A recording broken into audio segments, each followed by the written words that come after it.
Good morning. It's good to be here. Good to see everyone.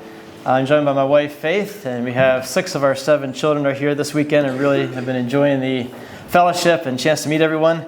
So my topic that was given was, yes, let's make society great again. And of course, this sounds like other slogans you might have heard about. Society, America, pretty similar there. So I want to think about our interactions with our larger society of the United States, but also our political society that we live in, our neighborhoods, our municipalities, cities, and towns, and so forth. So our congregation is in Baltimore, Maryland, and Baltimore is a typical northeast U.S. city. Pretty much all the decisions are made in the Democratic Party primaries, and so if you're not in the Democratic primary, you probably won't become mayor. And it's really, very much on board with the blue state scenario in which we live also, which is in Maryland. And so Baltimore is I love this city. It's my 3rd time to live there. I moved there for college, moved away, came back. My first house was there. We set up home life there for 3 months before we moved again. And we moved around Tennessee, Wisconsin, moved back to D.C., lived there for 14 years. And then during COVID, church was the only thing that was open, so we moved back to Baltimore. And my commute got worse because I teach in the D.C. area, but our family really loves living in Baltimore, and it's been good. So looking at how to make society great again. I just left my notes over here, just a second.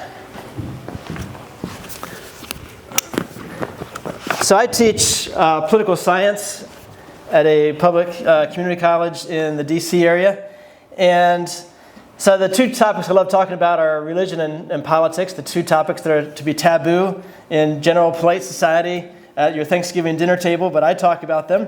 I also did my minor in grad school in sociology, so getting into the societal issues there. And I remember when I was in a youth retreat in high school, maybe middle school, there was a Baptist evangelist came into our school. It was a interdenominational Christian school, and he was talking about you should all go into full-time ministry, which was not an option in the Mennonite realm in which I live, but I was like, yeah, full-time ministry, that sounds great. He said, and you don't want to get involved in other things because you want to make the earth, a great place to go to hell from. So anything else was like put down except for ministry. Well, Oliver Wendell Holmes Sr., the poet of the 1800s, who was the father of the Supreme Court Justice, said, "Some people are so heavenly minded that they are of no earthly good."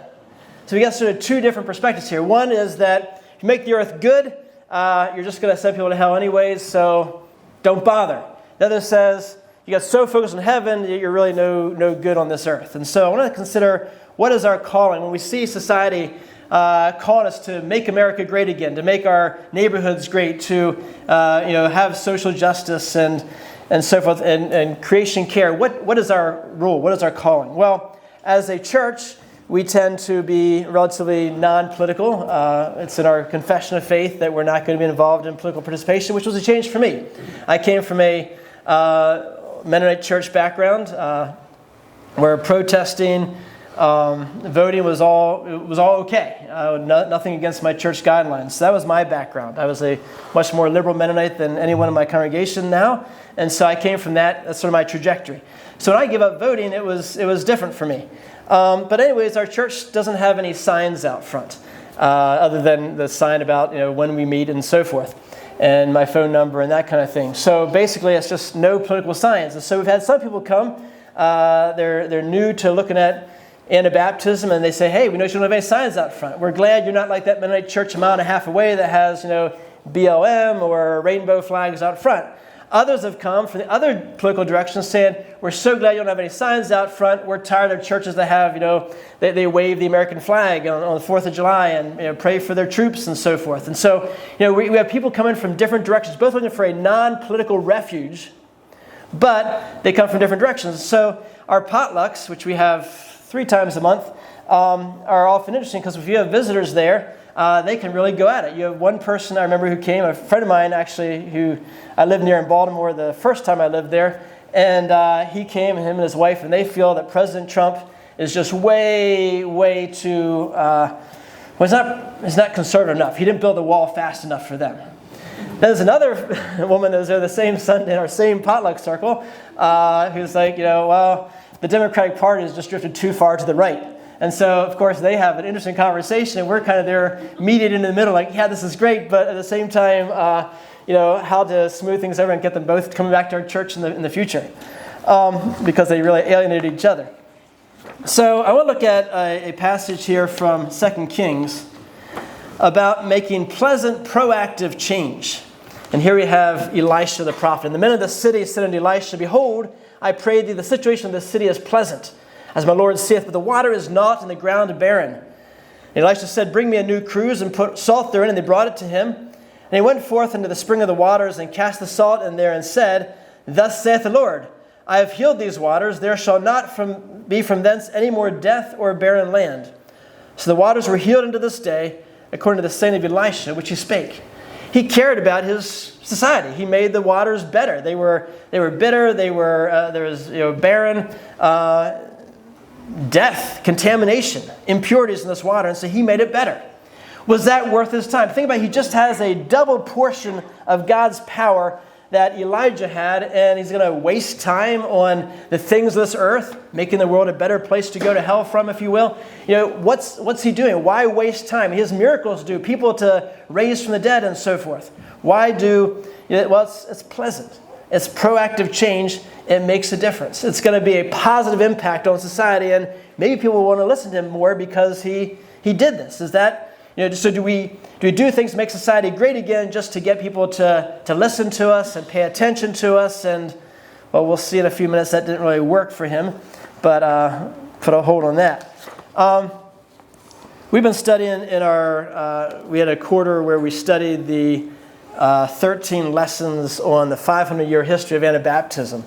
And so myself and our deacon, we went back and forth teaching this. And so one of the people I talked about was the early Anabaptist in Austria, Pilgrim Marpeck. And he was a civil engineer who felt convicted when he heard about an Anabaptist who was burned at the stake not too far from his office, where he worked in the city of Strasbourg. And he joined the Anabaptist movement, got rebaptized, pretty much lost all his career, his reputation in that city. He had to move again, and so he kept moving around.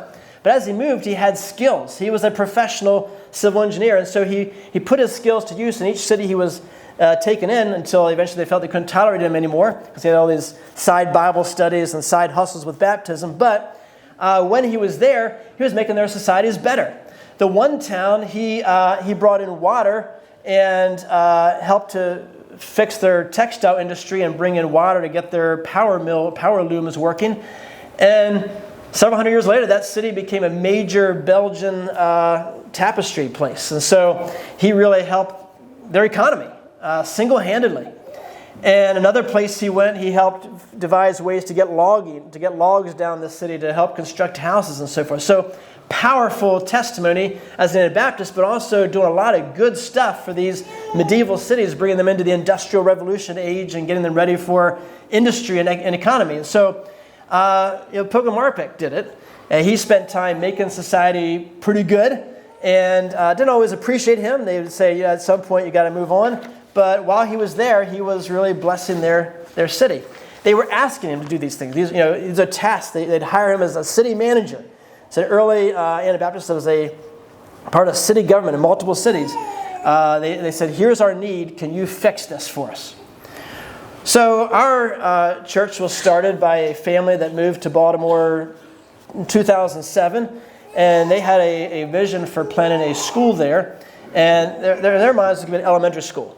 But Baltimore City has a reputation for their schools. It's not always the greatest reputation, perhaps, at all, really. And so, but people who had already had children in the 5 and up category didn't really have, they weren't there anymore. They either left the neighborhood already, or they had already found another private school or something. So for them, it was hard to get the school started. Well, we began meeting as a church in 2010, and it was 4 homeschooling families at first. And so our family was the 4th one. We came in a few months after they started. And the next year, the first teachers arrived to start teaching at the Hamden Christian School. And so you notice here people who don't look elementary age. Well, it's because they're having some trouble getting started. So their board decided we're going to go backwards and try to get students, from the younger grades. And so they went back to pre-K, preschool, daycare, and even eventually down to infant care. And so there are infants in Hamden Christian School. Then you get daycare and so forth. And so this was a need in the neighborhood. There are several more daycares are opening up. This was the first big one. They have about, I don't even know the numbers right now, but there's like 40 people in the daycare, infant care. They have now a growing elementary school as well. But started with this demand from the neighborhood was really for daycare, not for elementary. And so it sort of worked its way back up then. And now, most conservative Anabaptists, including anyone in our church, don't really believe in daycare. None of the families in our church put their children in this daycare, use the daycare. It's really a service to the community. And the community is paying for it. They're paying, it's a pretty steep tuition. It's pretty much self-sustaining.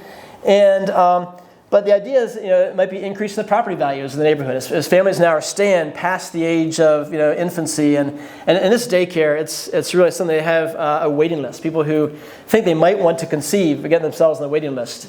And so my wife right now is babysitting 2 one-year-old girls who got on the waiting list before they were born, and they're still not in the school.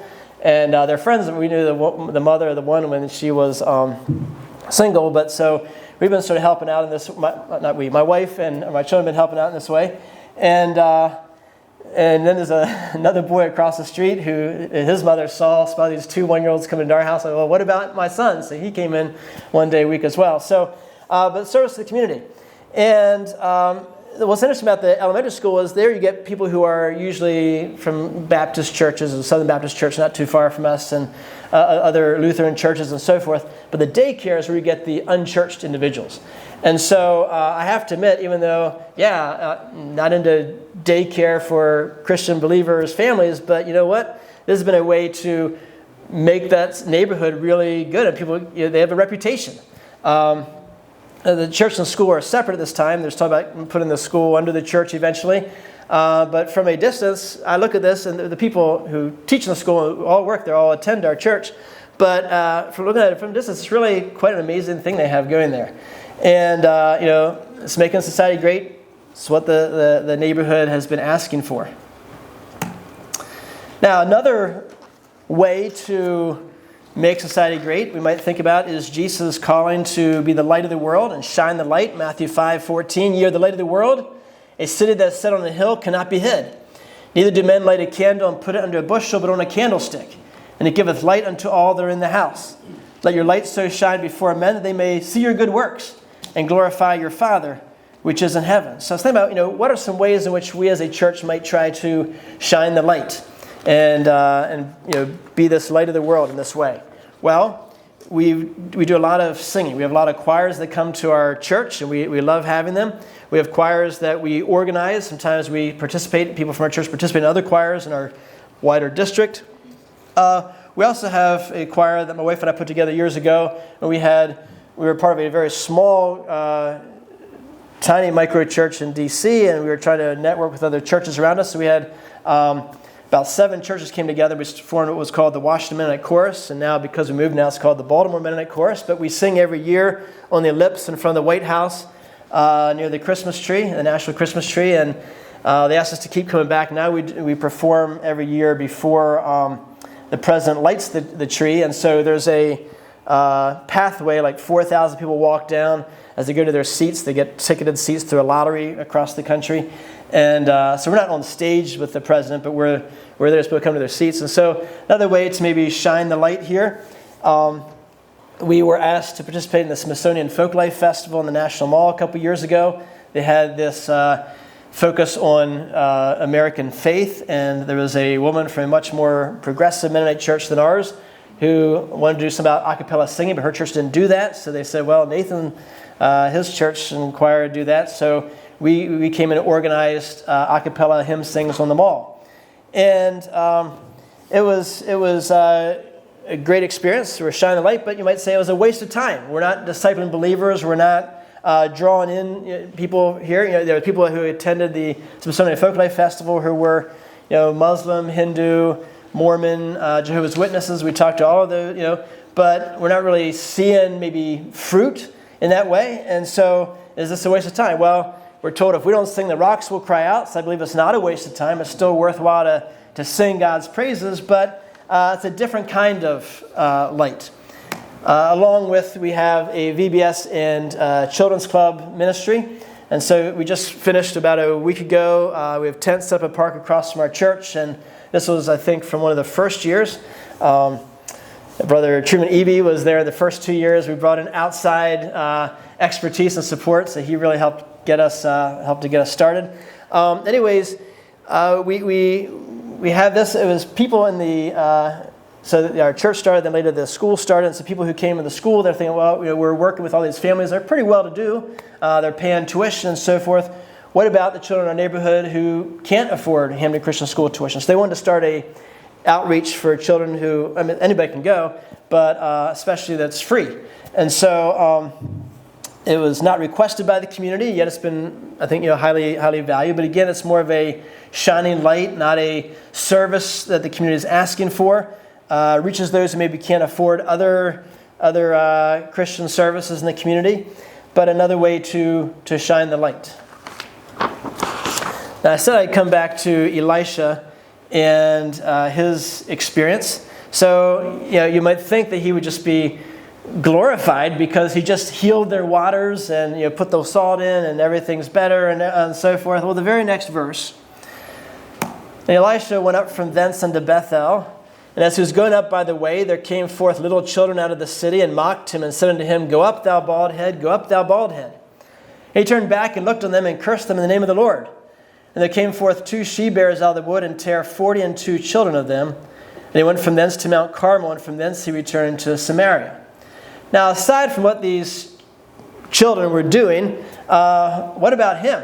Is he making society great again? He just healed the waters, and now he's cursing the people, the locals, if you will, with 2 she-bears, tearing 42 children. It doesn't say they killed the children. You imagine these people would have fled, so at least tore into them.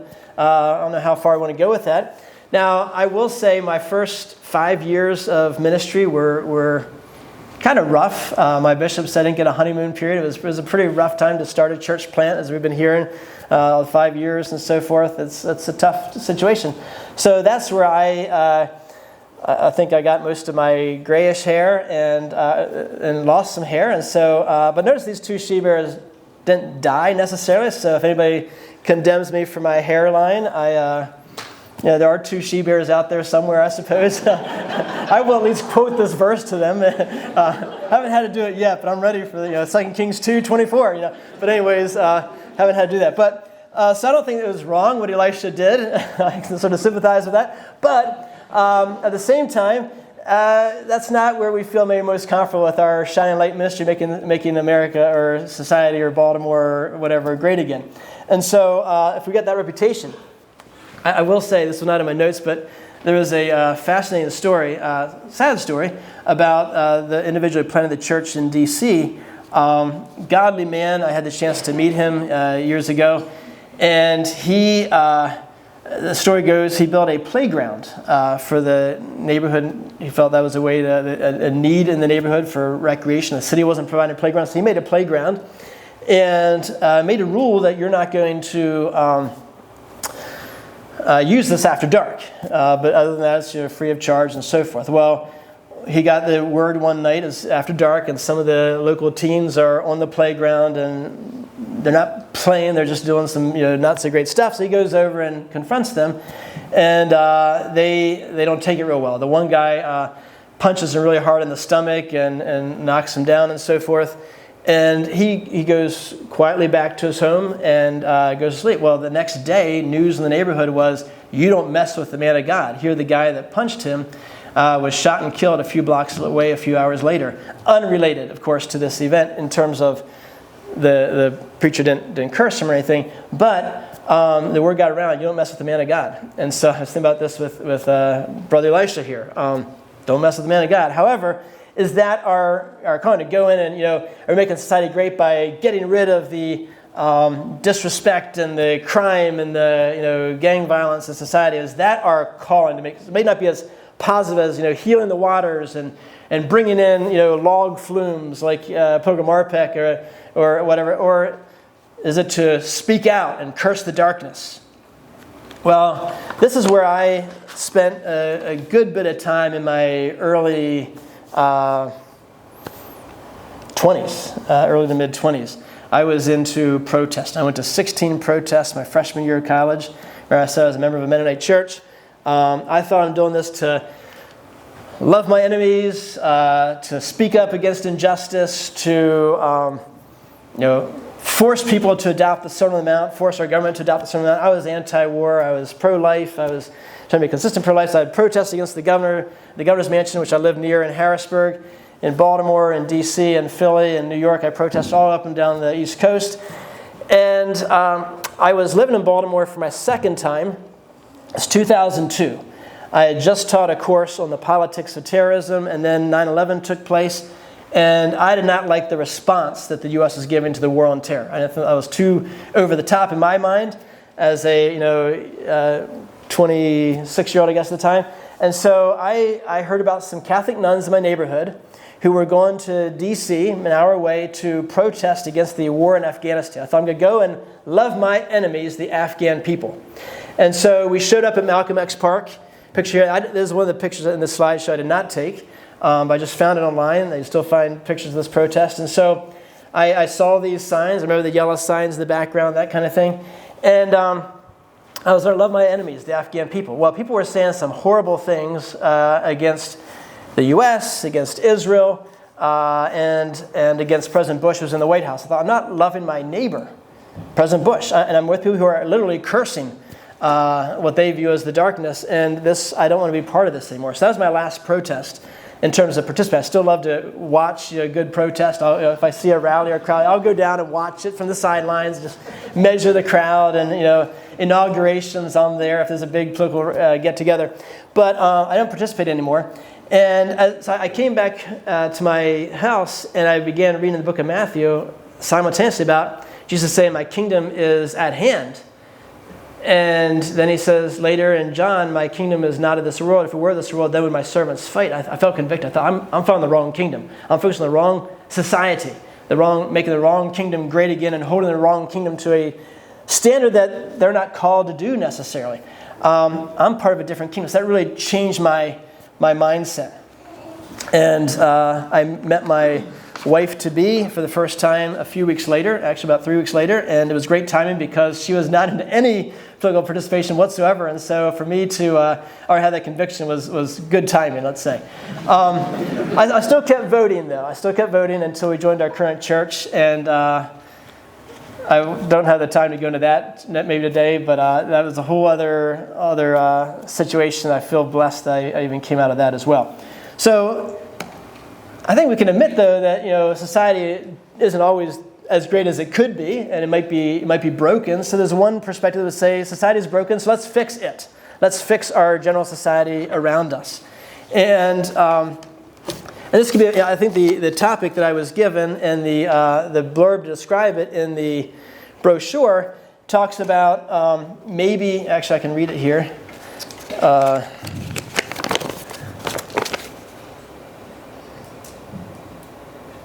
About maybe we can find out the underlying concerns. Can we become sympathetic to the underlying concerns of society? So if we care about our neighbors and they care about something, even if we might say we're non-political, we don't care about the wall or the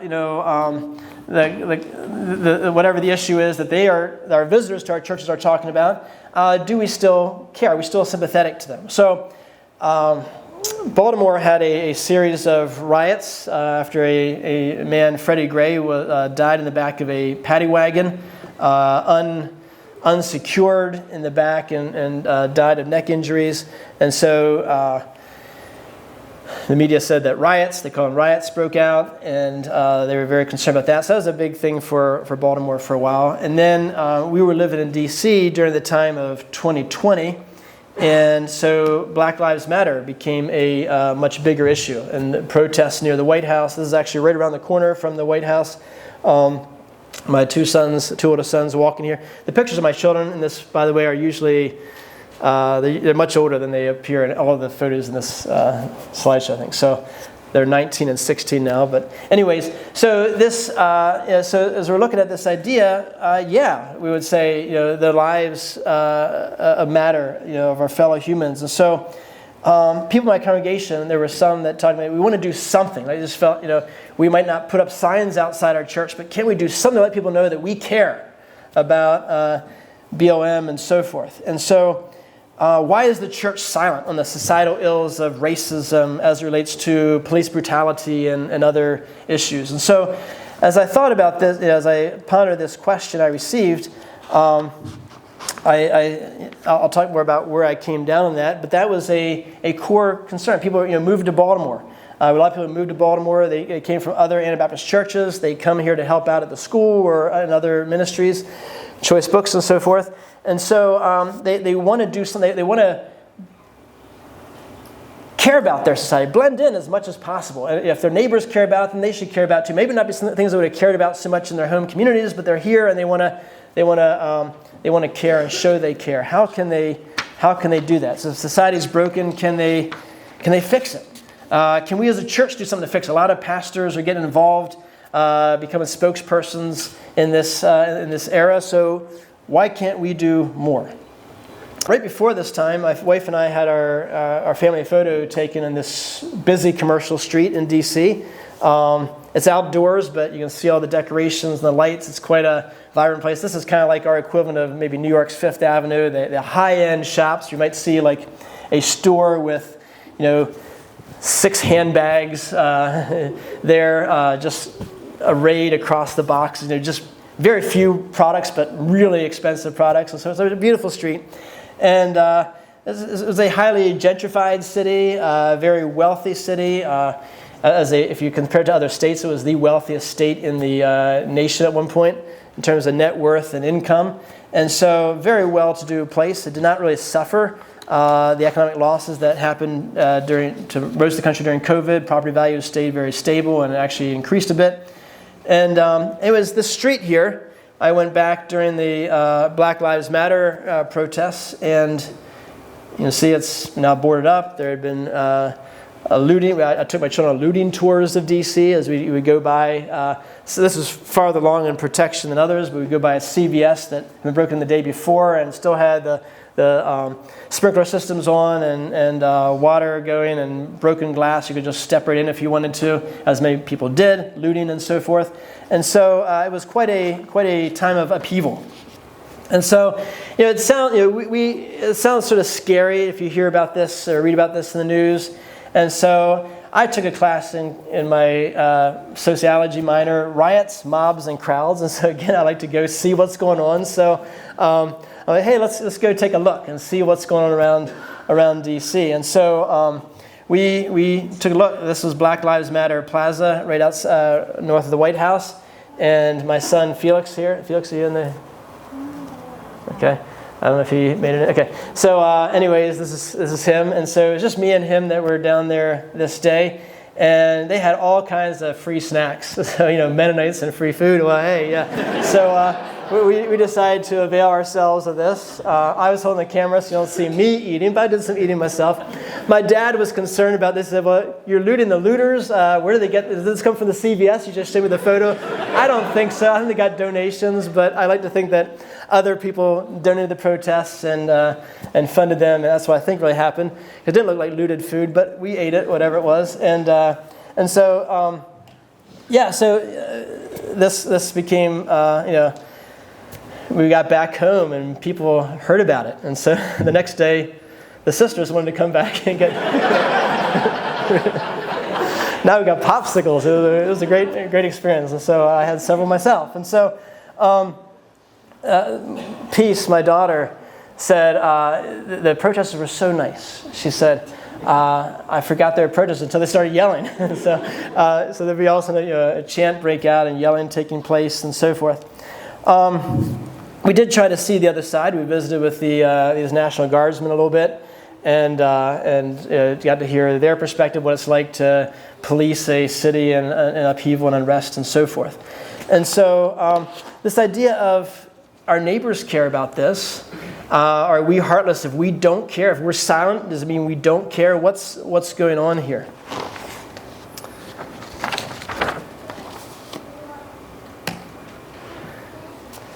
not that I just hang out with people on the left. I heard that President Trump was going to give a speech in January of 2021, and so I moseyed down from our house to the Ellipse and got to hear him speak. And I saw people starting to walk towards the Capitol. I thought, I'll see where they're going. And so I get close. I heard gunshots, and this is the January 6th. From my perspective, I was not there in terms of in the activities. I was just sort of from a distance here, but I saw the Christian flag that for 13 years, from kindergarten to 12th grade in my interdenominational school, when I did not realize that most Mennonites don't pledge allegiance to the flag. I just didn't know that until I was a senior, but I wish I'd known it earlier. But so I pledged allegiance to the American flag, the Bible, and the Christian flag every day for 13 years before I found out that Mennonites don't do that. So, and I don't think they should, so I regret doing that. But anyways,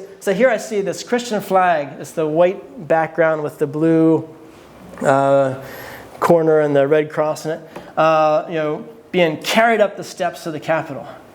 Well, I pledged allegiance to that flag. Should I be following up the Capitol steps? I didn't, but this was taking place here. So here we have another perspective that Americans should not be silent. They should step up and take America back and make society great again in this way. And so this was other side of the political spectrum. Well, if we're going to reach out to people on the one side, we reach out to people on the other side. We worry about their needs on this side of the spectrum. Well, there's people in Baltimore and D.C. of the other side of the perspective as well.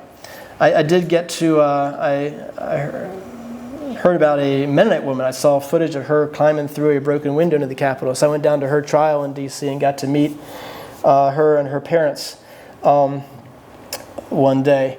And so, one of the January 6th protesters. And so, this idea of how do we interact with people on these different sides? Well, as a political science professor, I like to visit and see different things. When I was in Wisconsin, my students got to see President Obama when he was a junior senator from Illinois, and we also got to see the local member of Congress who later went on to become House Speaker Paul Ryan in the same week. So I try to go listen to Republicans and Democrats, and of course, when it's election night and they have free watch parties with free food, yeah, I'm there, of course, as you already guessed by now. So, here we have the Bidens. Mrs. Biden is speaking here. Right behind her is the governor of Maryland, who actually lived in our neighborhood. I never got to meet him, but he lived in our neighborhood before he became governor, moved to Annapolis. And I like to see both sides. But I remember I felt convicted that Jesus said, my kingdom is not of this world. If we're of this world, then when my servants fight. And so I feel very relaxed. I stopped voting right before the Trump election. In a different election, it was a local race in D.C., and we had a neighbor that was running for office, and she lost 323 to 322. My vote would have made a difference, but I felt so relaxed. I didn't vote against the woman who won. And when President Trump came along in 2016, I didn't vote against him. I hadn't voted for him. I hadn't voted against him. I was free, and I felt so relaxed. So when my students and colleagues and neighbors were all up in arms and in misery for 4 years, every meeting I attended in my department setting was like, oh, the days and times in which we live. They sound like fundamentalist Baptists. Like, oh, these are the end of time, and what's America coming to? And so, but I could sit there. I hadn't voted against or for anybody. I could be, hopefully a beacon of hope and so forth. I also went to with my sons, we went to the most recent inauguration here. I've gone to every inauguration since 2008, and so here you see the Trump family and so forth. And so I get excited about the fact that my kingdom is not of this world. I don't have to worry about who's going to get elected. I remember election day. I had one thing I thought about President Trump in a very positive way, and one thing about Vice President Harris in a very positive way. So whoever gets elected, I'm ready to praise the Lord. And so my wife woke me up and said, President Trump won. I said, well, praise the Lord. Here's a photo that was I did not take this one either. This was in the Washington Jewish Weekly. I gave a talk on anti-Semitism and the Middle East conflict. And so this is not about the kingdom of God. Another way to maybe fix society, combat anti-Semitism and so forth, fix society this way. So it's not that I never do anything that might have relevance for speaking into society's ills and so forth, but should that be our focus? And so we come to the second option here, which is to create a new society. And this is where I came down. When my congregant said to me, can't we do something? What should we do about, injustice in Baltimore? I said, well, let's invite anybody who's concerned to join our kingdom. In our kingdom, there's no Jew or Gentile, barbarian, Scythian, or we can all we can be a place of refuge. That's not a cop-out. It's saying that we are so focused on building a new kingdom that we don't have to, which has been around for 2,000 years, but we don't have to get involved in the politics of this world.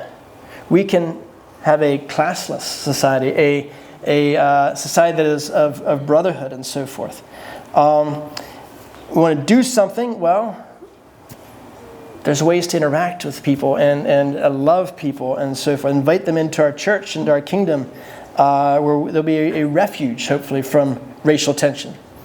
Not to promote it myself, and there's a book I wrote on race relations. I put it back there. The bottom copy has a bent cover, so that's free. The top ones are, I say $8. But anyways, I do care about race relations, but I focus more on that, on how we can do that well and do it really good in the church.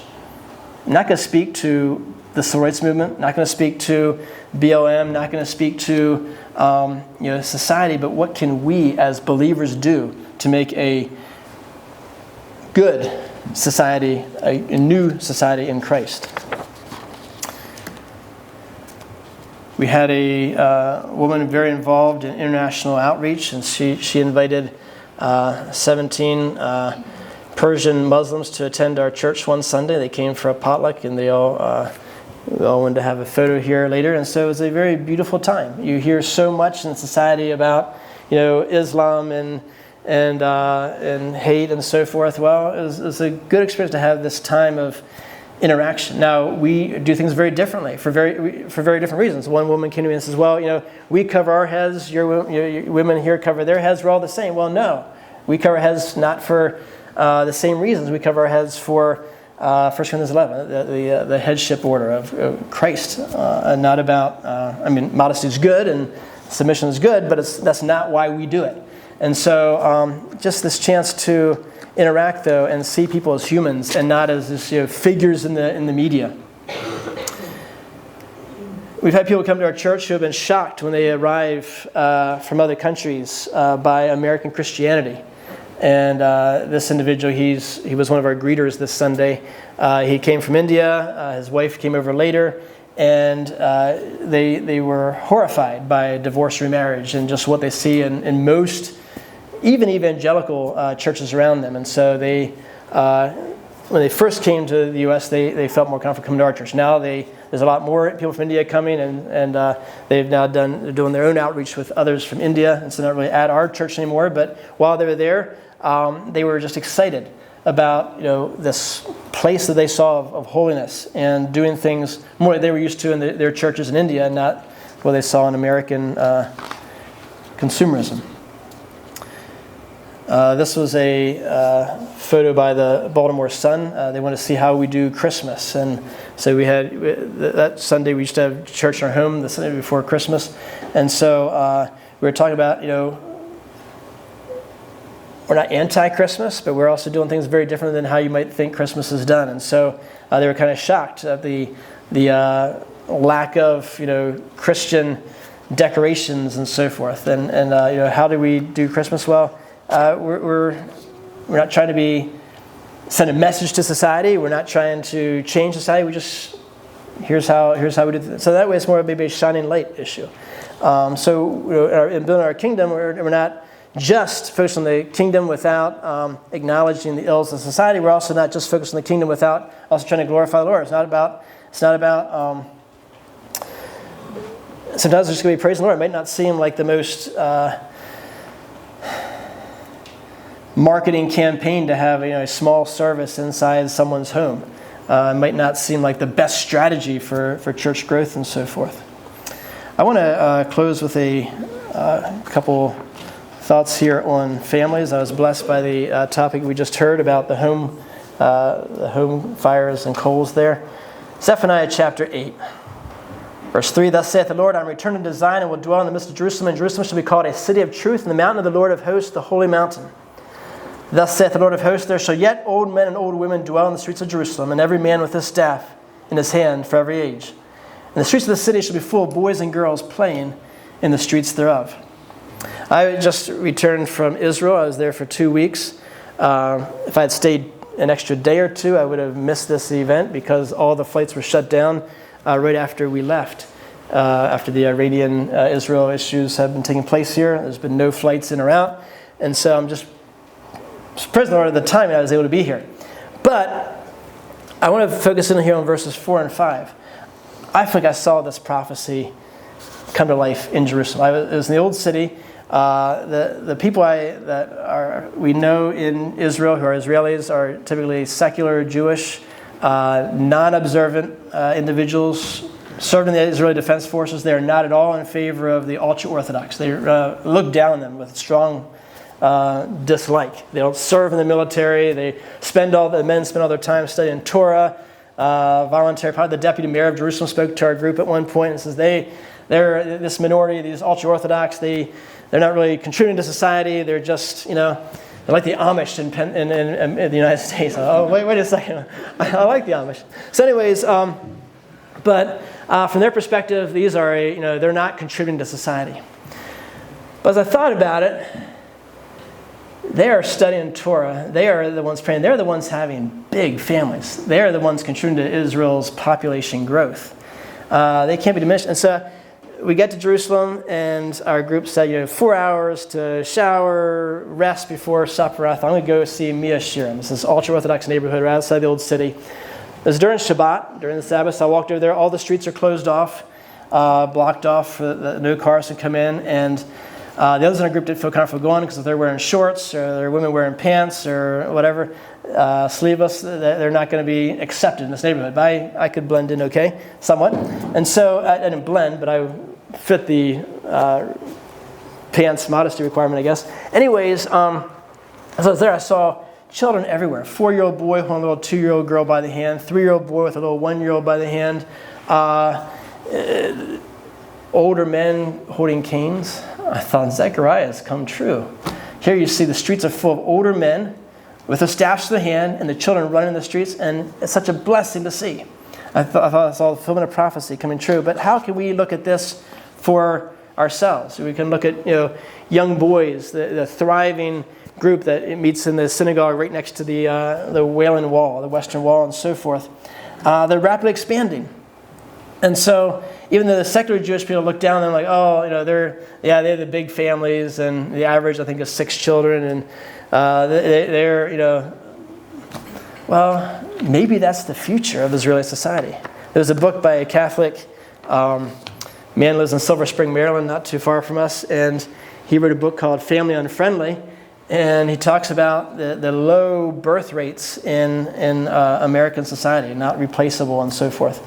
And he said, the 23rd century could be the century of the Amish because they're growing, and ultra-Orthodox because they're growing.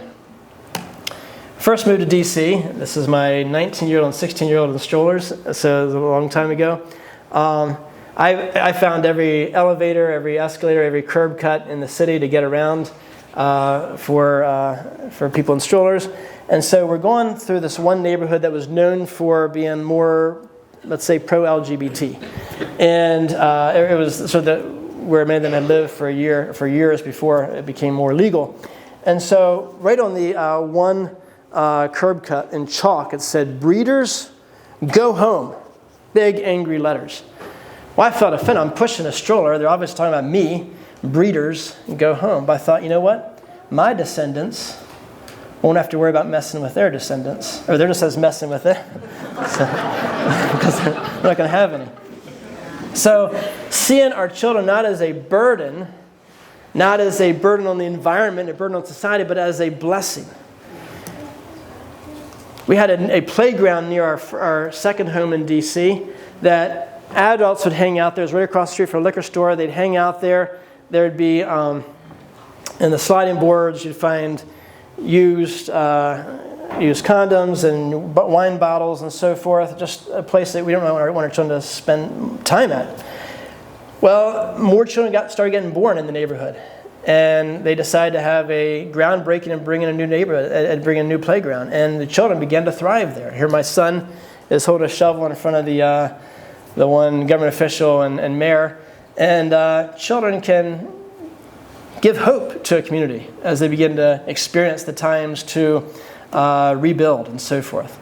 We can also be a testament to others as they see us having a good time together. Here we're at a farm out in western Maryland or northern Maryland, jumping on a big pillow, and we're having fun as a family. And so sometimes I think our family, as we walk around, if there's bickering, we might be a reason to have birth control, but also hopefully we're a reason that people say, I want to experience the joy of having families and so forth. So that's where I hope we are most of the time. Not always. I can't say we're always there. Here the governor of Pennsylvania, the people I used to protest against, crashed into our family photo at the farm show. And so we can have interactions with politicians, not as, they're somebody we should protest against and try to get our political point across, but just as humans, talk to them and so forth and see how we can interact with them as well. We don't have to protest to get their attention. Children can be, here are my two sons visiting with a neighbor girl at Rita's free Italian ice day. There's a pattern here. But I don't know what he's saying. I don't know what Felix is saying here, but he has something to share with her. They're not missionaries yet at this time. Hopefully now they are, but they were not at the time. But another way to interact. And so seeing children not as potential nuisances, but as potential missionaries. Don't discount the value of having children in church planting. Would someone rather sit with you in a coffee shop or a soda fountain or ice cream shop for an intense conversation, or interact with your whole family? And so we try to do things as whole families. If we have people over, everybody comes, not just children, but everybody comes. And we try to do things all together as a family. And so we're told that the meek shall inherit the earth. And not say it's always about demographics and large families and so forth, but don't discount the value of your families. And I know I'm preaching to the choir here, as from what I've seen this weekend, but the idea is that we are making a new society, and our families can be used to bless others, and we have been blessed, and we can use them to bless others. And I think we can have hope that we're making a difference. And as I hear the stories of what's taking place here, I keep telling my wife, our church, we are not measuring up to anything, the stories we heard this weekend. You guys are all doing far more than we are. But I just feel like it's a blessing to think about that in our own small way. Whatever we're doing, our goal is not to maybe make society great, but what you're doing matters. And it is. It's going to spill over. And it makes a difference. God bless.